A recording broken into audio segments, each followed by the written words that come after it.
Okay, the next thing we're going to do is set up Premiere Pro in order for it to be optimized for your system. Let's go up to Premiere Pro CC, Preferences, and General. So let's go to the General tab.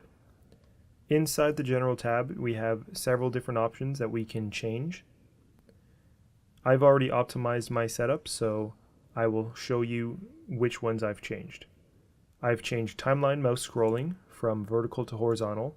That means when you're working in your timeline or sequence, you can use the mouse scroll wheel to move from left to right throughout your timeline, instead of it's set up to vertical, where if you use the mouse scroll wheel, it'll go up and down through the layers. I find it to be a little more efficient to use a horizontal, so let's keep it at that. The next thing is, if you have any of these checked, you can remove them. I believe this is normally checked, this is normally checked, and I believe default scale to frame size is also normally checked. The reason why I do not like to have these selected is because it can get annoying when you're rendering previews and it immediately jumps your cursor to the beginning of your timeline, and most of the time you do not want to do that. Or once you've finished playing the end of a timeline, it jumps to the start as well. Default scale to frame size you can leave on if you'd like. This basically means that any footage that you bring down into the timeline will default to the size of your frame, meaning the resolution will auto scale to fill up your frame. Okay, so the next thing I believe I changed is the still image default duration. I like to set mine to like 5 or 10. So we'll change it to 10 seconds. That is the length of a photo or still image that is imported into your sequence. It'll appear as 10 seconds long. Now you can stretch it to whatever size you want, but this will save a little bit of time down the road, as it'll always default to 10 seconds. Okay, let's go to appearance. Now I like to edit on the far left side where the layout is the darkest. I find this easiest on the eyes once you're editing for several hours. So we'll leave it at that. Let's go to audio. Now I set all my default audio tracks to mono.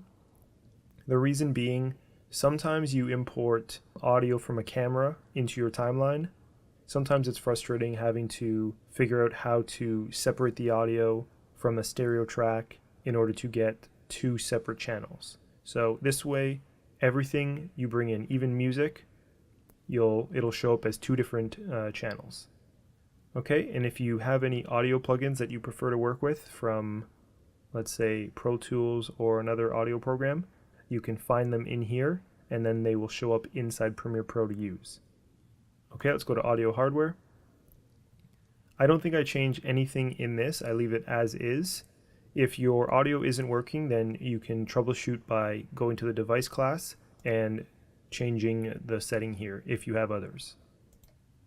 You can also go to default input or default output and change those. Okay, let's go to autosave.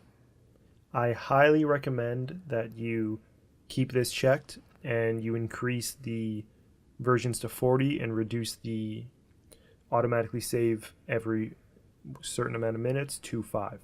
This means it saves more often and backs up more files.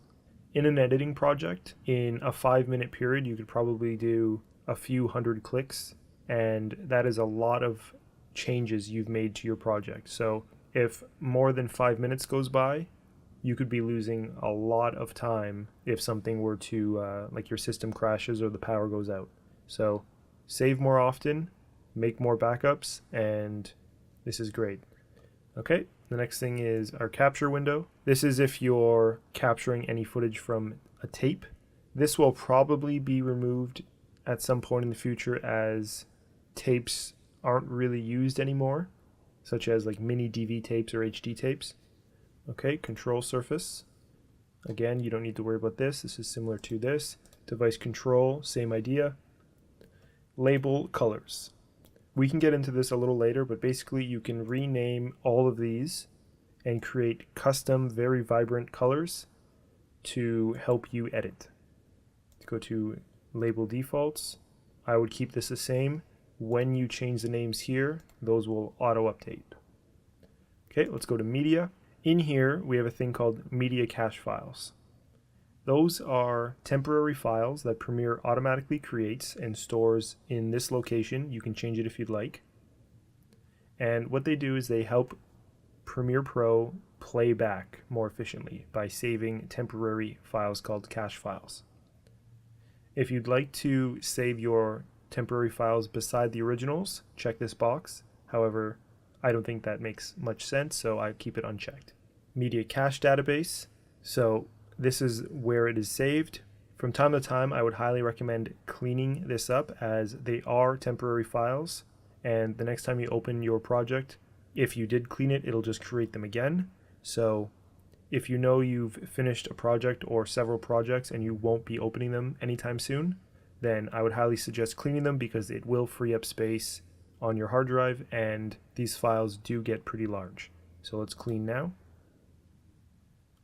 Everything else I would keep the same. Memory.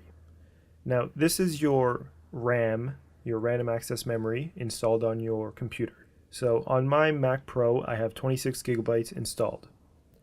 I have it set up right now to 5 gigabytes reserved for other applications. That means that 21 gigabytes are free for all of the other Premiere Pro programs. Right now my system is optimized for performance instead of memory. I would recommend keeping at least 2 to 3 gigabytes free for other applications. This is when you're changing to a different program or you're browsing the internet while editing. It leaves a little bit of memory so that you can use the other programs and they won't be sluggish. Okay, let's go to playback.